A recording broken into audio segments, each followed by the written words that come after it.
Okay, so hi guys, welcome. My name is Lady Laudry, and I want to take you guys through my nails brushes, all my brushes concerning or related to nails. Yeah, so these are the items I work with, and I bought these jars purposely, just so I could put my brushes inside, and it's easy to store them in my drawers. So without further ado, I'll continue. So let's start with the acrylic brushes. These are my favorite brushes.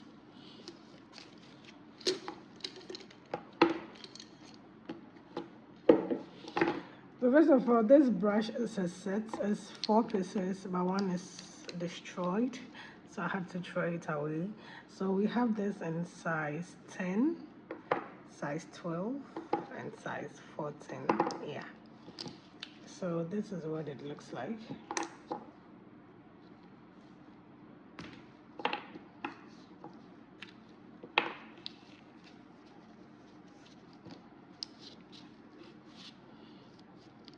So this is the 10, this is the 12, and this is the 14.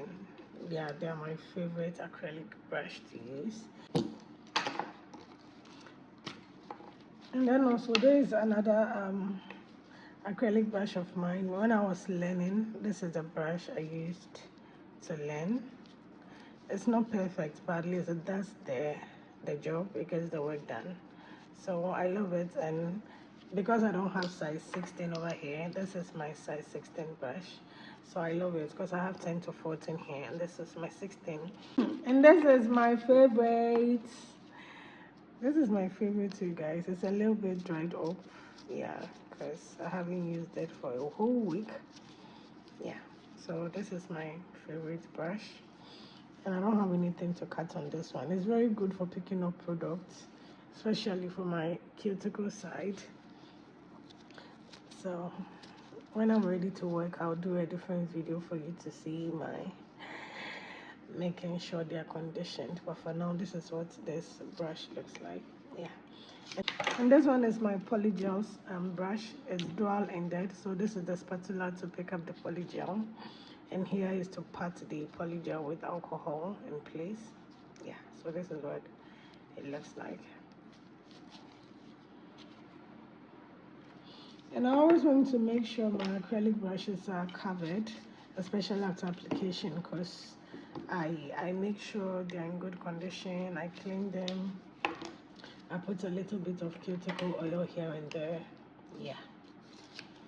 So I always like to make sure they are in good condition.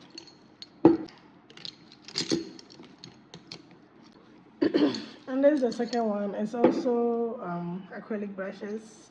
When I started training, these are very cheap and they are not really supposed to be used to work on clients. Yeah, this is what I used to practice on my mats. So I have it in size 2, size 4, and size 6. So the size 2 is supposed to pick the smallest bead at the tip. I pat it over there. Then the size 4 is for the medium. I pat it over there. And then the size 6 is for the large bead, and I pat it over there. Yeah, so this is what my 3 brushes look like, and mostly for training. So this one is for when I'm working with my mannequin hand and I don't want to use my professional brushes. Yeah, so for example, if I want to work on my mannequin right now, this is the brush I would use. This is the brush I would use to pick products. And then next we have my favorite liner brushes. Yeah, so this is a 3 set, 1, 2, 3, and this is a 5 set. So this is what they look like. This is the longest one, which is very, very long for making stripes. And then we have the medium one. This is what it looks like. And then after that is this. Then we have the short one. Yeah. And this is for detail work, the very short one. They look a little rough, but mostly when I'm ready to work with them, I just trim them just a little bit because we don't want to lose a lot of our bristles. Just a little bit, and I leave the rest. I always forget to trim from the end of the root. Yeah, so just like that, and we are good. And that is also one of my favorites, guys. So this is a 3-in-1, as you can see, the short, the medium, and the long. And they also, so I use this one mostly for my French. This is my favorite out of these 3. I use this for my French tips. You know, it's very easy to make those curves. Yeah, and I use this for stripes. I use this for stripes. Yeah, and this one is for making 3D lines. You know, for chrome or for the mermaid design. This is the one I use. Yeah. And the next one is this brush set I got. It comes with everything. So we have this brush. We have this thick brush too. I can use this for flowers, to paint flowers. And I use this one for my acrylic flowers. It's more like a 3D brush, very small. If I want to make acrylic flowers, I just use the tip to pick my bead, and then I pat it down left and right. And this is a striping brush. It's a little fluffy. And then we have the very short one for detail work. And this is an ombre brush for blending and doing ombre. Yeah. And this is another fluffy brush for detail work. So mostly when I'm about to use it, that's when I like to trim them. And this one apparently is for French, but I haven't used it for French before. I tried, it didn't work out and I gave up, so I've not really used it. Yeah, and this is also a brush for petals and for cleanup. 1, 2, 3, 4, 5, 6, 7, 8, 9. So it's a 9-pieces brush. Yeah, and this is also another cheap brush. When I was starting my learning, this is the brushes I used to learn. Yeah, so you have your fan brushes. So these are called fan brushes. They are used for gradients, for picking up glitters, and also for ombre and making lines in gradient forms. So these are the fan brushes.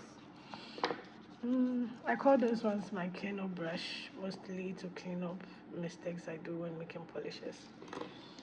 Yeah, and these are some of the stripe brushes. You know, you can tell I use them a lot because they look very rough, but they work very, very perfectly well. When I'm ready to use them, I just cut what is not necessary. Yeah, and it also comes with a couple of dotting tools. So these two are dotting tools in small size. You know, we have them in small, medium, large, and extra large. So these are the 2 small dotting tools I have. They're very small for detailed work. Yeah, and there are some extra brushes also, even though I hardly get to use them. Yeah, and there's another dotting tool over here. So this is what they look like. You will always find a day to use them. They'll come in handy, I promise. So guys, I don't know what happened. This one feels like an outcast. Why is it so dirty? So yeah, there's also an ombre brush. Yeah, for blending.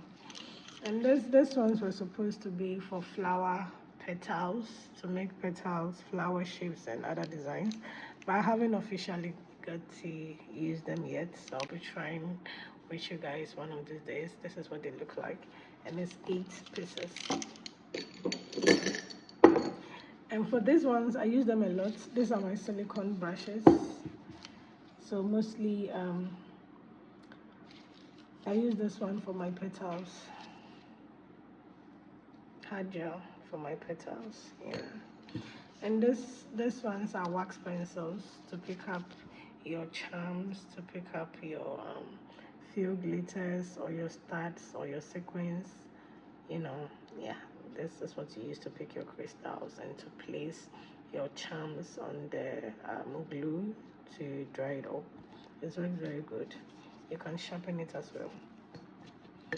Yeah, so the silicone brushes are 5 and they all have different uses. With this one, for example, you can use it to pat the sticker down because of how the surface is. As you can see, it's slanted, so you can use it to pat that product down. Yeah. And the next are also my favorite brushes. I started working with this in 2023 and you can see they look old and rough. So this is a set of 5. They are brushes for detailed work. This ones look very rough because I tend to use it a lot. It looks like it's going crazy, as you can see. Yeah, but they all work perfectly fine and I like to work with all of them. They're my favorite brushes as well. And these are dual-sided. So these sides are supposed to be dotting tools, the small, the medium, and the large.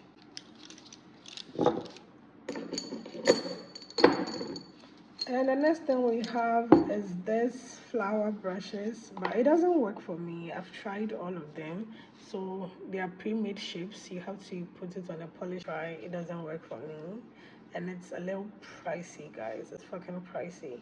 So I feel like I wasted money. I'm yet to see how it works. Even though I've watched lots of videos on YouTube, I still can't figure out how it works. It's really crazy. So if anyone here knows how it works, please do kindly let me know. Yeah, and this is also a free brush I got in some acrylic stuff I bought. Yeah, and I realized it's not good for picking up acrylic. It doesn't really work. It keeps falling. So I rather use it as a cleanup brush or to apply products. And then our last batch is my cuticle oil container. And these are some of the favorite cuticle oils. Yeah, so all you have to do is squeeze it. Just squeeze. And as you can see, the product will just be at the tip and you just apply your cuticle oil. It's really, really thick, rich, and nourishing. It's more moisturizes your fingers. And this is a nail polish removal pen for removing. So this is what it looks like. So you can put your acetone or rubbing alcohol in a container, you pick it up, and you can use it to clean a surface. In case you don't want to clean the whole finger, you can just use it to clean the surface or even to clean the whole finger. So it's more like an eraser for nails. Yeah, and it comes with 2 extra ones, so in case the other one get dirty, you can replace them with this 2. Yeah.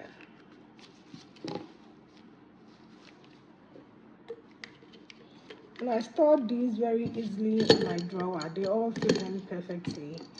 So guys, this brings us to the end of this video of my nail brushes, how I store them, how I make sure they're in good shape.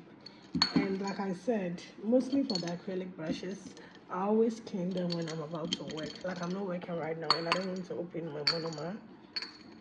So when I'm about to work, before my clients get here, I always clean everything up ready. So when they get here, they don't have to wait because I don't know what their schedule is like. And money is time and time is money. So this is the 10 pieces container that holds my everything for my work. Yeah. So this brings us to the end of this video.